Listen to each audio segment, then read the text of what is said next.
જૂનાગઢ જિલ્લાના માંગરોળ અને માળિયાહાટીના ધારાસભ્ય ભગવાનજીભાઈ કરગટિયાએ અનોખો નિર્ણય લીધો છે। તેઓ હવે ડીઝલ ફોર્ચ્યુનર છોડીને સીએનજી કારનો ઉપયોગ કરી રહ્યા છે। ઈંધણ બચત અને પર્યાવરણ સુરક્ષા માટે તેમણે આ પહેલ કરી છે।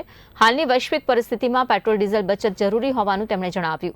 વડાપ્રધાન નરેન્દ્ર મોદીની અપીલથી પ્રેરાઈ તેમણે આ નિર્ણય લીધો હોવાનું જણાવ્યું છે। લોકોને કારપુલિંગ અને વૈકલ્પિક ઈંધણ અપનાવવા માટેની પણ તેમણે અપીલ કરી। તેમણે આ નિર્ણયને સ્થાનિક લોકો સકારાત્મક પહેલ તરીકે ગણાવી રહ્યા છે। આપણા લોકપ્રિય વડાપ્રધાન આદરણીય નરેન્દ્રભાઈ મોદી ઈરાન અને ઈરાક યુદ્ધના હિસાબે જે અત્યારે દેશમાં ડીઝલ અને પેટ્રોલની જે તંગી પડી છે એને હિસાબે દેશવાસીઓને અપીલ કરી છે કે ઓછામાં ઓછું ડીઝલ વાપરો અને ઓછામાં ઓછું સોનું ખરીદ કરો।